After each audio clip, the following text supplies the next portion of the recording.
Hey everybody, it's Ben Decker here with the Modern Spirituality Show, and I'm super excited to have my friend with me. His name is Anthony Meindl. And he's a legend.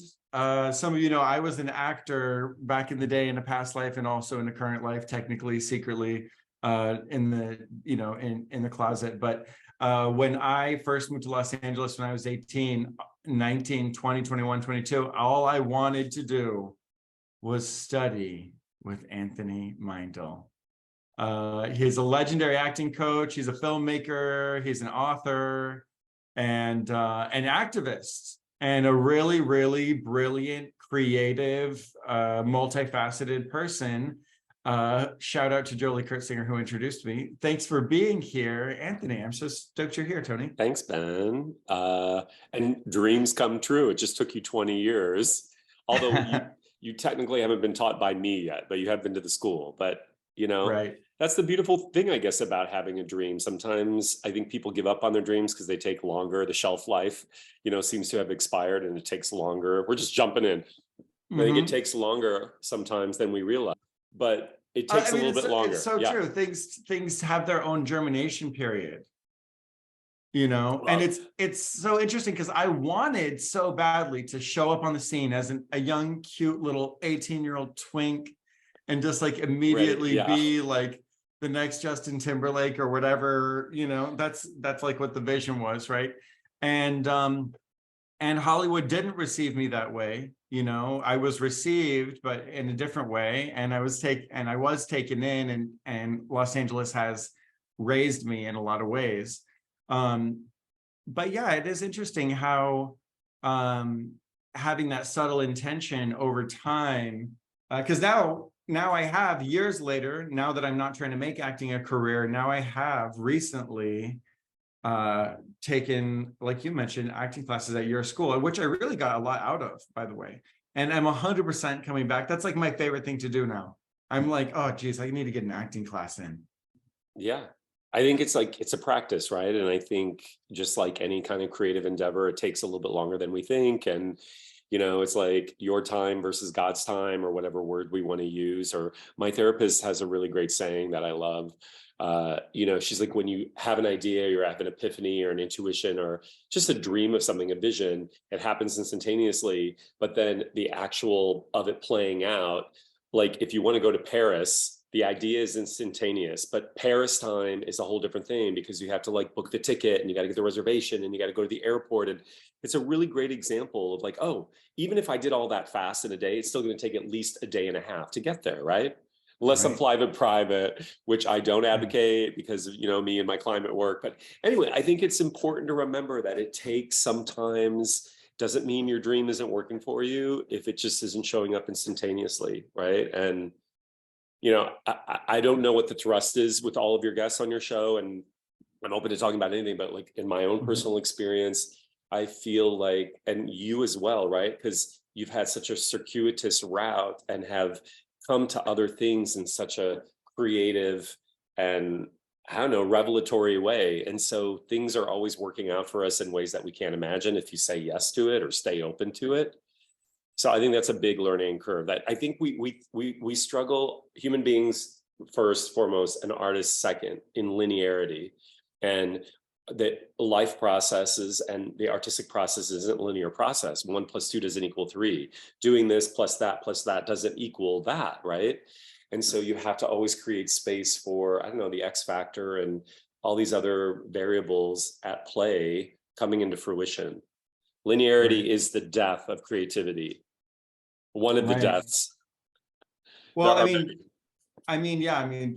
true. There's a lot of things that could kill a boner. A lot of things that can kill create creativity. A boner. And so I want to look at that for a second though, because what do you think is like the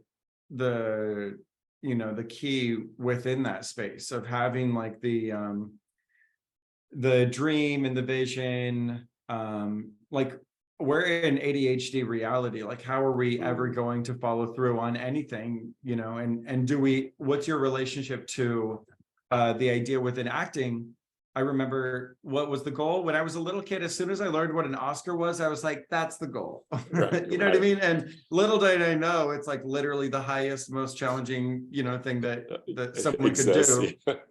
You know, it's like when I learned about what the UN was, I was like, oh, I want to be the Secretary General of the United Nations. And I'm like, Right. oh, wait, that's like the highest government position on the planet. Oh, oops. It's good. You aim high. A little ambitious, But what do you think about that? Like I guess the question that I'm feeling into is around a long-term goal or a vision we have for our lives.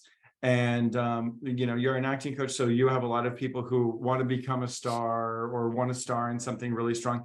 Do you have something where you help people like identify metrics of success? Yeah, I think, yes, I think there are certain like measuring tools or signposts along the way that I think a lot of actors it's a checklist. But I was going to say the thing that pops into my mind, it just came to me, is like the 3 Ps. I don't know, I'm going to like trademark this, but like persistence, practice, and paradigm shift. I think that's like just what I got, right? Which is, I think people oftentimes underestimate, again, how long something takes. Again, when we look at and maybe because of our TikTok influence generation now, you were kind of commenting on how everything is instantaneous. And then we think that because I can get 1 million hits overnight, I can get that in a career, that it actually just doesn't work out that way, right? And I think that a career in any kind of arts, you get better as you practice. It's like the 10,000 hour rule. So I think a lot of times people give up when they don't see the sort of, I don't know what our sort of measurements of success are, but I am always saying, I think that is a paradigm shift. Like, what is success? Like, everybody, your listeners, myself included, have had milestones of success. And then you realize well, wait, it's a changing,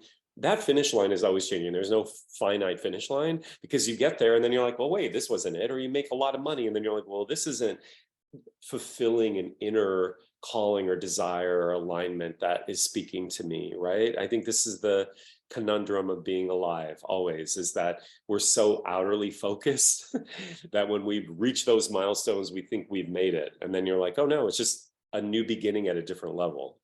Okay, So do you feel like there's ever a time when you can look at your life and say, you know what, actually, objectively, I have made it? No, I don't know what that means. Okay, what does that mean? Because it's all relative. Exactly. So I look at your life.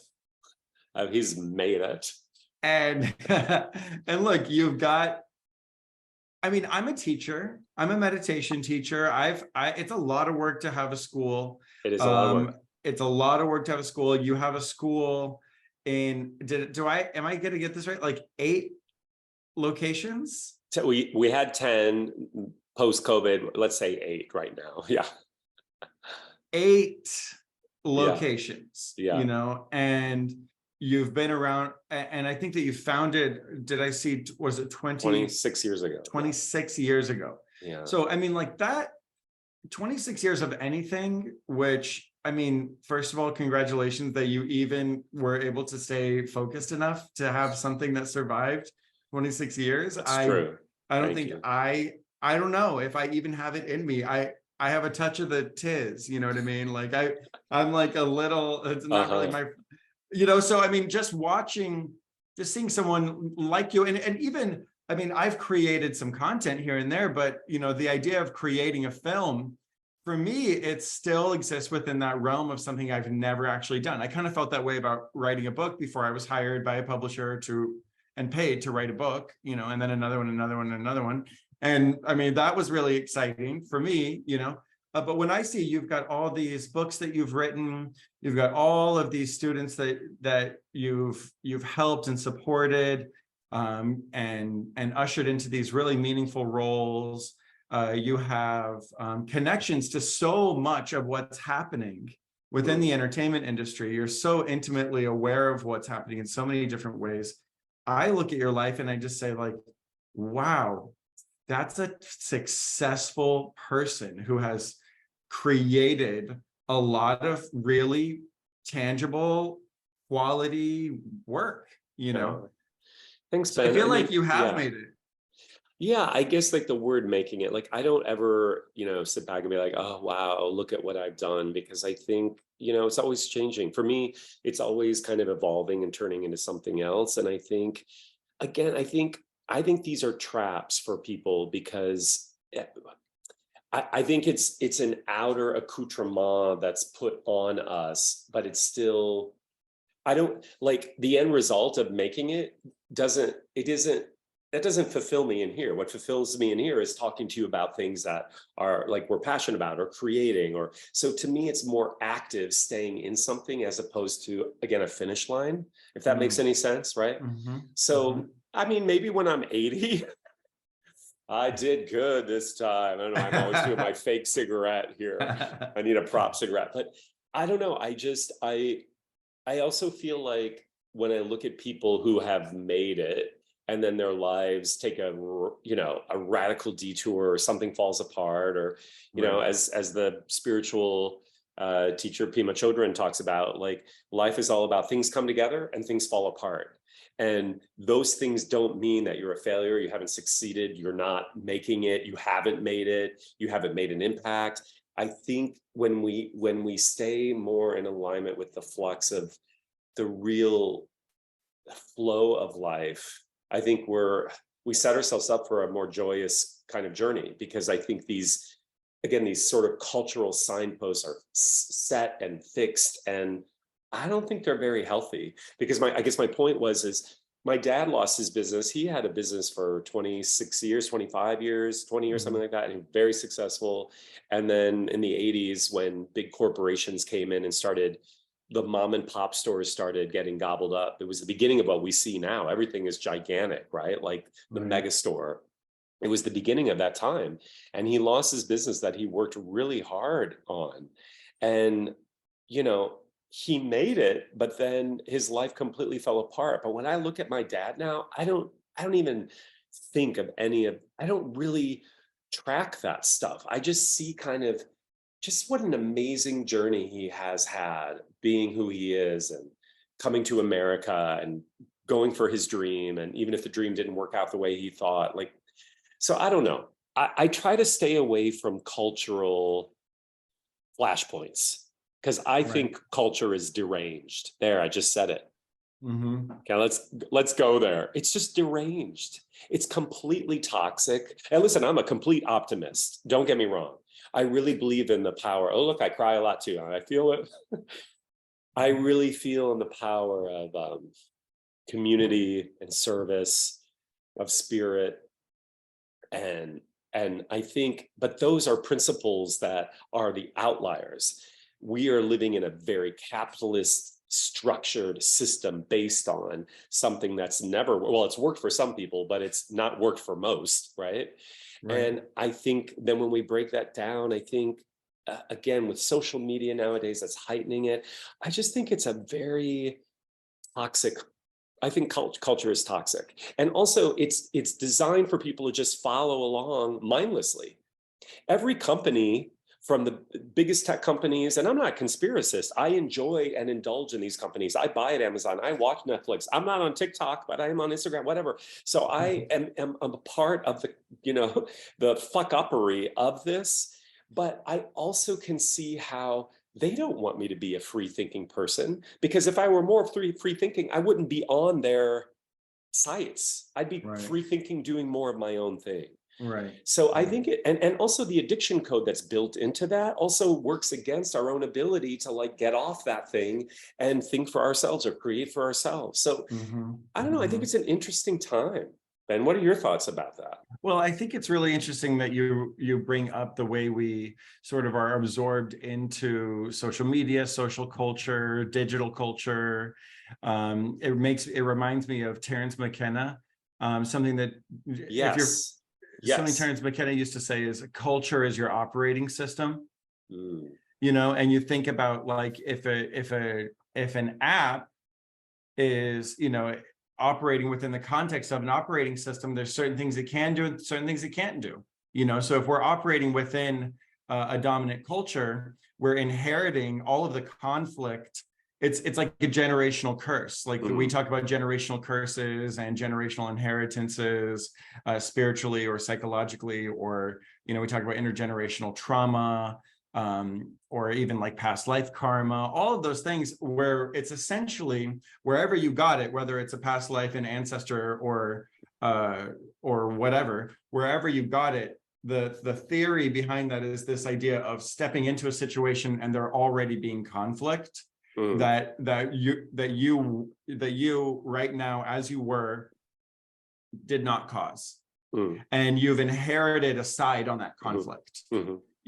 And it's true in many, many different ways. We inherit, like, we're parts of all these different communities, and we inherit, and are adopted into like these existing dynamics that are at play. And so many of the things that we're absorbed into, it's like like you said, it is designed to sort of like pull our attention magnetically, physiologically, so much so that it's like feels almost like unheard of or unusual to go do something that is genuinely free thinking. That's right. And it's not a conspiracy. It's just typical free market capitalism, where you're like, look, I want to do everything I possibly can to get people in on my product Right. and in on my thing that I'm doing, and it's like the difference between someone whose end goal, or a corporation or organization whose end goal is maximum profit, versus an end goal being supporting someone or helping someone or solving a certain kind of problem. Well, but also, yes, I think all that's true. But I also think like the capitalist ideal, and again, I'm not, I think it's fascinating that this idea of profits constantly, every year the board, you have to, your board of directors, that they all have to be, appeased, because it has to show that the company is continuing to make money. But I think, again, when we look at the foundations of nature, something can't keep growing in excess. I think it's like entropy. If it's the entropy principle, I could be wrong, but if things must collapse and then come together again. And this Right. whole idea of constantly amassing. And I also feel like, so that's also a betrayal or counter to how life itself is moving constantly, right? And I also think, as you and I have talked a lot about this, and I'm really passionate, and I'm active in the climate space. I'm working on a climate movie right now. Like, I also think a lot of these things can be traced back to our complete disconnect from nature. And we're not starting to, I mean, it's been a long boiled, good but terrible reference. It's a long boil of us realizing like, oh, wow, our divorcing ourselves from the thing that we are nature. And nature isn't about taking more than it needs. So Right. I think, and our own, when I look at human beings, I struggle with this, because again, you are one, and I feel like I'm doing important work and good work. But boy, oh boy, Homo sapiens have ravaged the planet. And, there were other hominid species. Neanderthal man was around the same time. They're all gone. Like, why are they all gone? We've led to the extinction of so many other species, animal species. And so I don't know. I find it really interesting, confounding, perplexing, heartbreaking. And then also, when I'm really maybe in a meditative space in terms of like the evolution of what comes next, maybe it's all been unfolding perfectly and as it should. Mm-hmm. And that is not in any way to mitigate the suffering that so many people have endured. But it's the system that's been inherited, like you said, for centuries. And maybe, so I don't know. I think like in terms of climate, like everything will eventually collapse. Then the planet will regenerate, and maybe the whole cycle is supposed to start again. And maybe that's what we've been living. Mm-hmm. Maybe you and I have lived that at a different time over and over again, Mm-hmm. So I don't know. That's how my mind works in terms of uh, all these big issues, if you will. Well, I think it's really interesting that you say it comes down to disconnection from nature, Yeah, we are and nature. we are nature, exactly. And I think it's really interesting the release that I got from returning to acting, and sort of what I remembered from when I was a kid, that drew me right into acting, made it feel natural for me, that gave me release as a kid, was was surrendering into like this embodied exploration of something within a safe context, And this is totally it. You know what I'm thinking right now? I've never said this before, but art to me isn't better than the secular, but art is like an exaltation or a celebration of nature, of spirit, of the sacred, right? And so that's why, to me, art, when we hear the word art, sometimes people who are not artists or are struggling in their art, or myself, I'm not talking about like pretentious art. I'm just talking about like life itself is art. When you start, you know, curiosity is art, playing, creating, writing, singing, dancing, like, you know, but I think like we've lost the connection. See, all these things to me are connected. We've lost the connection to the fluidity of art. Because if you're an artist, you're not going to want to spill toxic sludge into a river that, you know, is your muse for creating. It's such a disconnect. So I don't know, but it's beautiful to think in those terms. And that is why what you just said, when you feel the exaltation of being in class or writing a poem or whatever your listeners, how they get tapped into, I think that is, we're tapping into our supernal selves, our God selves, our nature selves, right? The sacred. Well, yeah, and in the Judeo-Christian traditions, in the book of Genesis, there's the first ever quality and the first ever action of the divine is creativity.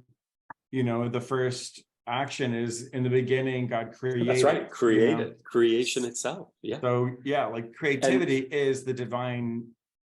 And the birthing experience is called procreation, right? Yeah. So I think again, then this comes back to like, I am not anti-commercialist. I want people to make money and have a good life and be able to pay the bills, right? But this friction, and also I think this is what makes it interesting, this friction between creativity and art versus commerce. And I think it's been going, I mean, Shakespeare was railing against his producers all the time, like, give me money, even though he had like, you know, he's already done 12 plays that were hugely successful. And he was constantly, I want to put up, you know, all's well that ends well, give me money. And they're like, no, it doesn't make any money. You know what I mean? Like, so this has been going on since time began, of like the commerce, the bankers trying to oversee and control creativity. And we need that aspect of it, I guess, Okay, I have a question. I have a question about that. So this obviously brings me right into like the modern day entertainment industry, because we are talking about artists and performers. Yeah. And we know about the exploitation of artists. Jeanette McCurdy recently came out with her memoir where she said, I'm glad my mother died. She was a Nickelodeon star. I heard Christy Carlson Romano on a podcast recently talking about, you know, Nickelodeon and Disney and you know what it's like to be a child worker in those contexts, or what their experiences were. We've seen so much over the years, and this is not, and right now we're witnessing a writer's strike. This is not our first strike, you know, not our first writer's strike. What do you think about, what are your thoughts on what's happening right now with all of that? I mean, I think I read somewhere yesterday that I think the union for actors, SAG-AFTRA, they're petitioning to strike because that's coming up. Our contracts are coming up next month, right? And then the DGA, the Directors Guild, it's also coming up. So there may be 3 unions that are going to be striking. And look, I think like anything, what gave you that idea, obviously, we were talking about Shakespeare's time, right? And so like the producers at that time are the equivalent of the streamers nowadays. They're making billions and billions of dollars. And I think ultimately it's just about equitable pay and not cutting out, you know, the workforce that is needed to create. I think the thing to me, I was talking to an executive yesterday, and that gets me really frustrated, is I think the streamers, they want to game the system because they think they can do things without having artists. And it is so, again, this speaks to something I'm so passionate about and I'm always advocating for. Like, without art, what are we? It's not a data-driven business, although that's what it's becoming. It's all about a logarithm and what works, and then we recapitulate that and reformulate that, or not even reformulate, let's just redo that. So we just get more people who are, and I'm not judging people because I watch it as well, but we just are all asleep at the wheel and watching the thing that we've seen 1,000 times because, oh, it's a new, they're remaking it. I'm right. So it's Right. quite dumbed down in a way. And again, I'm not, I am subject to it and watch it. And I'm like, oh, that's really good. Or maybe not. Right. But I Right. think I just watched Disney's Beauty and the Beast. I will withhold comments. I loved it. Yeah, You loved mean the it. original, or did they remake it? No, I watched the animated original. Oh, wow. Oh, the original. Okay. Wow. Yeah. Yeah. But And I was like, this is like really weird cultural programming. Side note, I was like, oh getting yeah. such. Well, there's that too. I know. I was like, whoa. I was like, dude, Belle, don't fall in love with him. But I also think she played him to break the curse. I think she played him. Okay, well, I don't know. That's like, I'm just kidding. Especially way back then, and even now, I'm not sure women were, are kind of given the emancipation that they're still striving for, right? To be free thinking individuals that can have governance over their own body and mind and spirit. I mean, it's so crazy. So I think, again, all these things are so connected. I love this conversation, but I think that's the thing is I think the streamers, I think the fact that there is beautiful art that comes out of streaming is an outlier. It just kind of happens, but I don't think that's their mandate. I don't think their goal is, yes, let's make beautiful art. I think it's about let's churn and burn and create as much content as we can that makes a shit ton of money. We get a lot of eyeballs on it, and the less amount of artistic input, the better, because then we don't have to pay artists. So yeah, that's kind of, yeah, it is intense, but I think we see that everywhere. We see that in terms of like customer care, or things being more AI driven, or customer service in certain businesses is really fallen apart. Or I don't think it's really about the connective aspect so much. It's so driven by analytics and dollars and data. And the beautiful thing about that though, Ben, is I feel like even though we're at such a like interesting zenith of this moment, I also think it creates a reaction in another way. So it means there is a need for more connective art. There is a need for, you and I have talked about this, I want to see and feel things that move me and express the human condition that I'm grappling with. I don't want to just be asleep. I don't. I really don't. And I'm not mostly, I'm not like, I don't have, my life isn't all together or anything, but I'm striving to be a part of things that wake me up or challenge me or scare me. I don't want to be asleep to my own life. Right. I mean, I feel that way too. When there's a great film that really can speak like a work of art, and there's something magical about it. There's something very shamanic, in shamanism, we talk a lot about absolutely dream walking, the shamanic state of consciousness, going to other realms, and I think that there's something extremely healing. We've spoken about this. We have, yeah. And really cathartic, when I was in your acting class, when I was in Summer's acting class at your school. Yay, Summer, she's amazing. Yay, Summer. Yeah, it was amazing. I had a great experience. And my partner, I was sort of like overworked and busy and overscheduled, managing my life, but also I kind of let my acting partner kind of choose the scene. I was like, is the one you feel strongly about? She was like, this one looks good. And I was like, cool. Didn't even look at it, agreed to do it, was like, right. I'm here for the exercise, whatever. I didn't really have a chance to look at them. And so I just sort of trusted the process, went in, and ended up getting so much out of that scene. I was playing a cancer patient on his deathbed in a hospital, and he was having a conversation with a former lover who's now married with kids with another partner. And he was basically kind of saying his final goodbyes and kind of saying in his life, you were the love of my life, and and just sort of like stepping into that experience of saying goodbye to an entire lifetime, looking back on an entire lifetime, being in a space to be able to say, you really were the love of my life. For me, it was you, and I know that it's not the same for you, but, to go into that experience was so shamanic. It was a huge healing, a huge transmission. I think that the real art of acting that we just sometimes don't realize or forget, it's just the art of empathy, right? So you're living in the shoes of quote unquote another character as yourself in these circumstances and meeting these very human parts of you. And when we do, we're contending with our own death or our own disease or our own love or our own people who've trespassed against us or our own rejections, all of it. Like it's the 10,000 things, right? And I think culturally, this is also speaks to the heart of the empath is, to me, how to live one's life, right? And I think where our culture specifically is heading, it feels very unempathetic. It feels there is like again, I think because social media has given permission to people to troll and to be haters on there and to say horrible things about people they don't even know.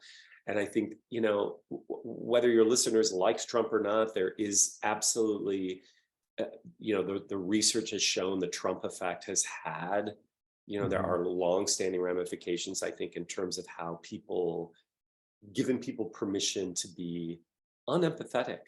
And I think this is why we are in such a disconnect, that we can't find some sort of middle ground of like, at the end of the day, you're a human being and I'm a human being. And we just want, what do we want? We want to be seen. We want to be heard. We want to feel safe. We want to, you know what I mean?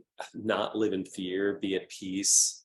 We all have the same kind of core desires. And some people with certain agendas feel like if they do that thing, they will fulfill those deep-seated yearnings. They may not even realize that's what it is, but I think that is right. So this is why I always say I'm going to go to Congress and teach everybody how to act, because if they would be petrified. Can you imagine these congressmen and women? I would have them in tears because they would have to look opposite their enemy and really take in another human being. Right. And so the power of acting to me is really sacred. It's, it's the oldest profession next to like, what. So it says something right there. I think that's really interesting. I think the thing about, obviously prostitution or whatever we want to call it, sexual expression that people paid for, it was a desire to connect and be sexual, which is another form of intimacy or whatever. And acting to me is also why it's been around for so long. It is a way to reveal back to human beings the human condition. And it's the heart of empathy, I think. So I'm going to go to Congress. I think Mr. Smith goes to Washington. Mr. Meindl goes to Washington. I mean, now's the time with Marianne Williamson running for president. I mean, now's like a vortex of, look, the mainstream media can ignore Marianne Williamson all they want. The reality is her message is resonating with a certain population, especially Gen Z. She is going super viral on TikTok. There are people who already have higher consciousness ideals, and she's putting a political voice to them. So all she's doing is applying these higher consciousness ideals in a political context, giving the option of authentically politically expressing them.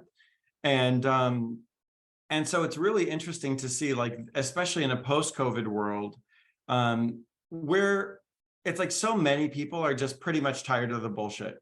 It's like, I think that's also where these strikes are coming from, because it's not just the entertainment industry.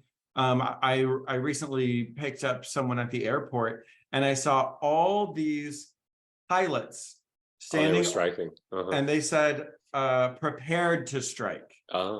They're holding signs that said, prepared to strike, prepared to strike, prepared to strike, prepared to strike. And it's just like, this is such a contentious time, but also I think a time that's really ripe for a lot of meaningful transformation, a lot of meaningful opportunity, but it will require like a very significant act of peace across a very thoroughly established root system of a divide in consciousness. It's almost like there's there's this indigenous song that sings about the 4 directions, the 4 colors, the 4 medicines, and the 4 races. And there's a black medicine, a red medicine, a yellow medicine, and a white medicine. And they're associated also with the 4, what they call the 4 races. So black, red, yellow, and white. And there's a theory that says that those 4 races sprouted up from distant parts of the world at the same time, from different families and different like animal groups and all of that, but that our older ancestors were all one, one cluster or one community. And the idea of the 4 colors and the 4 medicines is that the 4 medicines would have to come together to create the medicine, to create a medicine wheel, and there's this concept of a rainbow prophecy, where there would be warriors of the rainbow whose assignment was essentially to bridge the gaps between different traditions and different communities. And I think acting seems to be, you can watch a movie or watch a really meaningful film, even a short film, and have a genuinely moving experience from it. You can, and I think that actors sort of serve a real actor who is really in their role, in the right moment and in the right place, at their best, is really like a doula. Sort of facilitating someone through an experience. And as filmmakers, you're sort of like facilitating the entire ritual scene and the entire buildup and the context and all of the messaging. And I think that's what's really interesting about intentional entertainment. I don't need it to be preachy. We see through that. We don't like forced preachy, even if we agree with the message. It leaves a taste in our mouth. It feels like you're not being honest with us, and you don't fucking lie to me as an audience member. Like when we're watching something, I wanna feel so in on what's happening. And that's the magic of it. We get these intimate moments, and we saw what he just did under the table that no one else in the room just saw. Like, that's part of the magic of being in the audience. So I don't, and I feel like your work isn't preachy. I feel like it is intimate. I feel like it is intimate. And, jeez, yeah. But I see, like, for example, I don't want to speak negatively of something that I basically agree with, but I really liked something that came out, and I watched every episode of it, and I thought it was done really well in a lot of different ways, but I also felt like it was really preachy. And I think I know what you're talking about. We'll talk after the show. Yeah. I mean, I don't need to say it because I don't mean to say a negative thing about it, but yeah, no, of course. But I did feel like, give me more credit as an audience member, and I feel like your work has done that. Yeah, nobody wants to be either. I think it just falls into 2 categories. When nobody wants to be preached at, because either A, we already get it and we're already trying to accomplish that or incorporate that into our lives, and then those people who are receiving it aren't at that level to receive it anyway. So it's like, it's just kind of a waste of programming, I think. I was just going to say, like, one last thing about the streamers and about like this disconnect is, like, I think really what it is, Ben, is just the people that are on the ground doing the work, like the writers, let's say, there are so many like writers that are not the famous writers, that are staff writers, and they're like the frontline writers, they're the frontline workers of creating content for streamers that are making lots of money, and they're not really being compensated justly. And I don't think the guild is asking for something that's unreasonable. I think it's also about when you see that people aren't being able to like pay their bills, but by hopefully their dream job, and yet the CEOs of companies are getting severance packages and making like billions and billions of dollars. It just is like, do you really need that much money? Can't just some of that, you know what I mean? I think Right. it's just equitableness, if that's the word. So I don't know. I don't run a huge corporation. Equitability, maybe. Equitability, yeah. Maybe. Yeah. So I don't know. I think I'm sure It's they're just gonna, it's yeah, it's just fairness, you know. yeah, I think it's just regular old fairness. I'm not anti-capitalist. That's something that I also have heard Marianne Williamson say. I've really appreciated some of the things that the way she's articulated things, because I also don't feel anti-capitalist. I like the idea of capitalism where you can pretty much kind of do whatever you want. And I think for the most part, people yeah. don't want to do predatory things. I feel like for the most part, they don't want that. So this idea of capitalism with a conscience.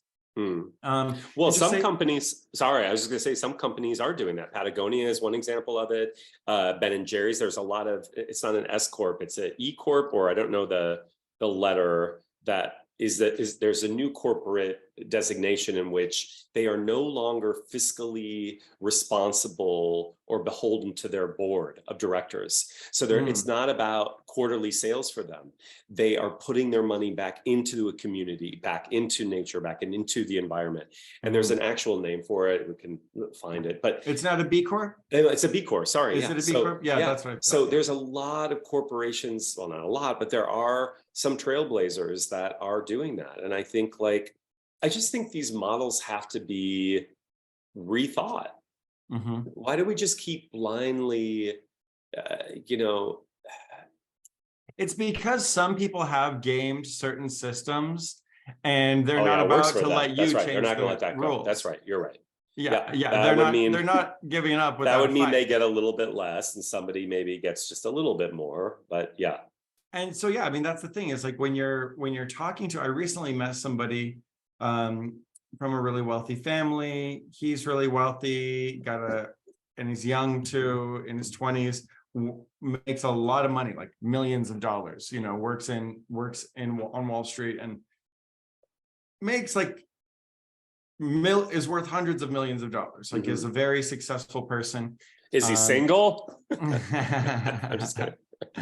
Maybe. But anyway, but I was talking to him and I really noticed that there were a lot of things that really surprised me about his general philosophy about life, you know, and it was really interesting. And I have worked with billionaires and multimillionaires, and there really is, with people who have a shitload of actual money, in the hundreds of millions plus, there really is this desire to make all the money, you know.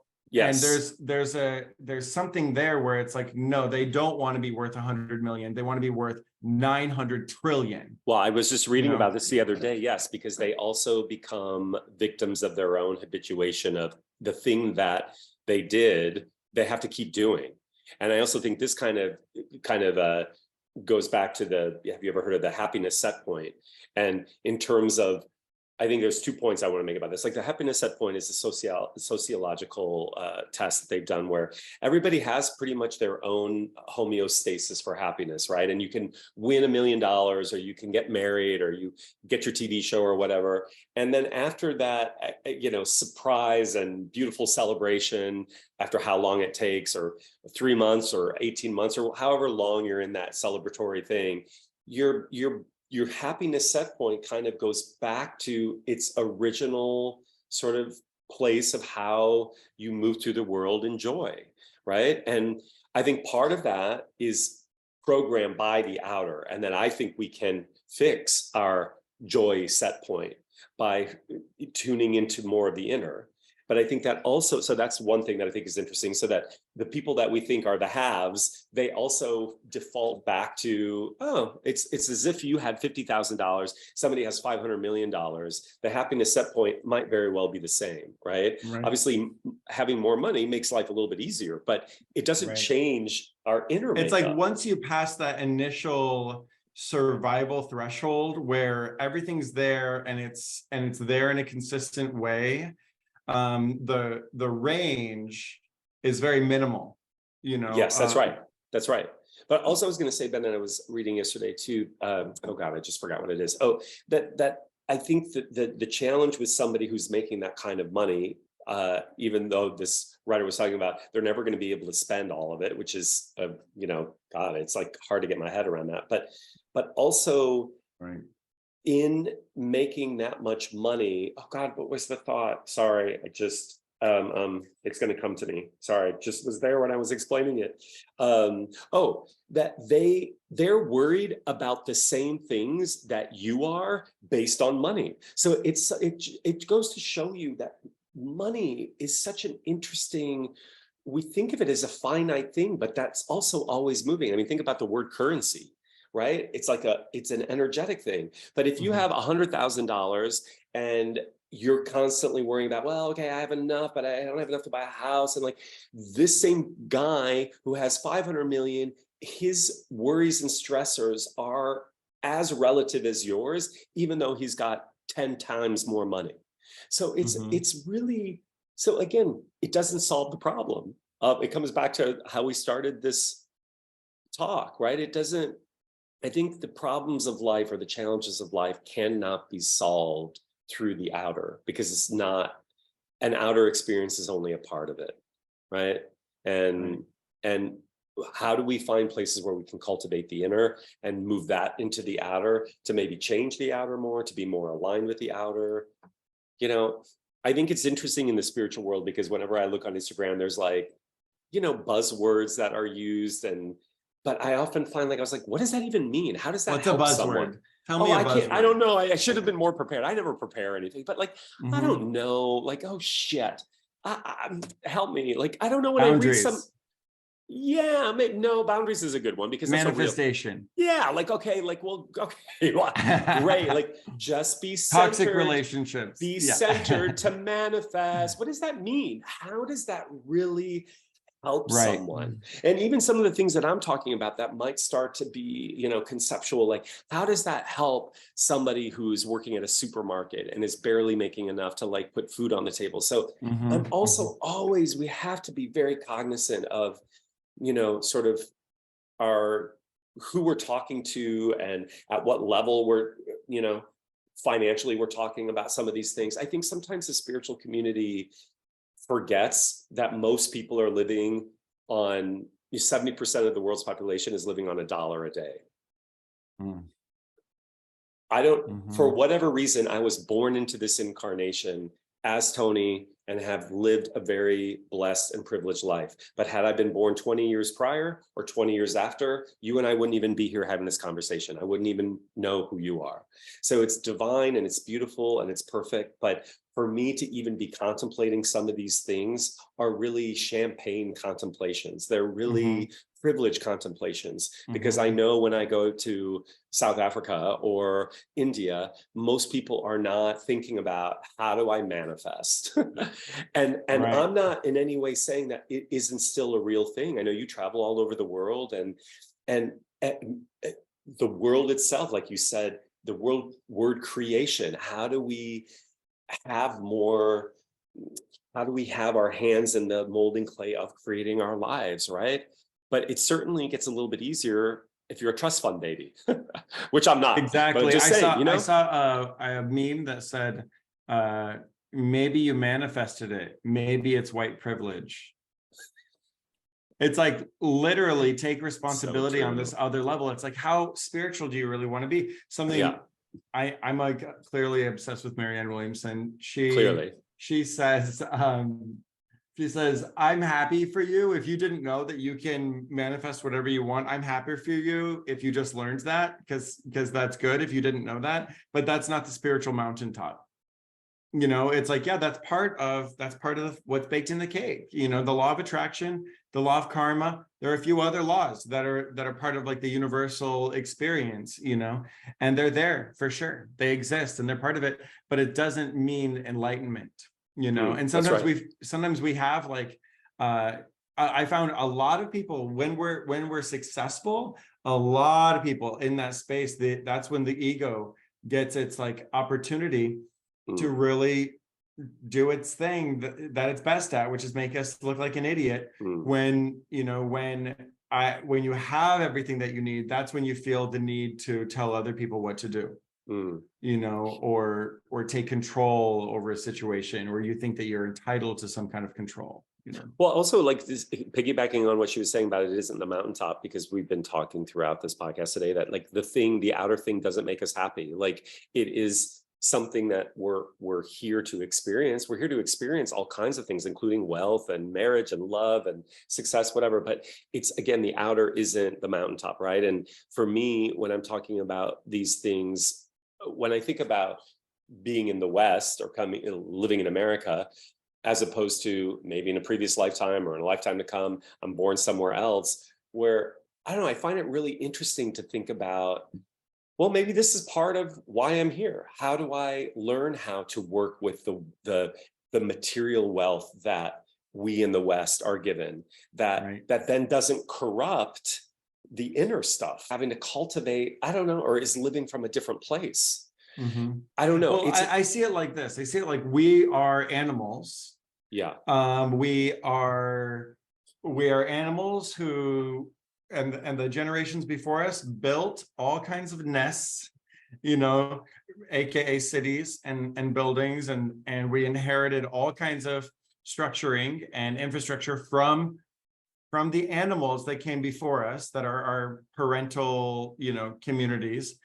And we're playing out nature. We're playing out the violence and the hunt of nature through the new context of finances, weapons, social structures, slavery, legalized bribery, legalized slavery. We have a whole system of international legalized slavery, by declaring certain nations slave nations and being able to have children there work for 10 cents. And it's legal for us to import those textiles or whatever, but it's not legal for us to have American children working, like that. It's a legalized exploitation, aka legalized slavery. And so you look at all of that, and it's like, okay, well, would a tiger do that? If a tiger had all that? Maybe. I don't fucking know. Because the thing is, if we're desperate and we're really scared of our survival, it's going to reflect out, like you said, it's going to reflect out in our sphere of influence proportionately to what our resources are and the expanse of our resources.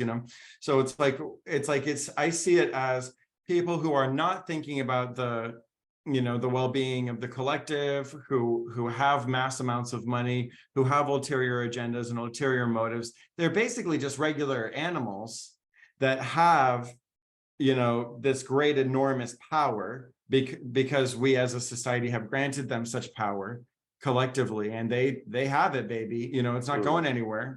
We bow to the financial trade big time, collectively, and it's like they're playing out what a lion would do to a gazelle, only through all their tools and all their powers and all of the stories that they're believing within there, and it's like the awakening becomes humanity.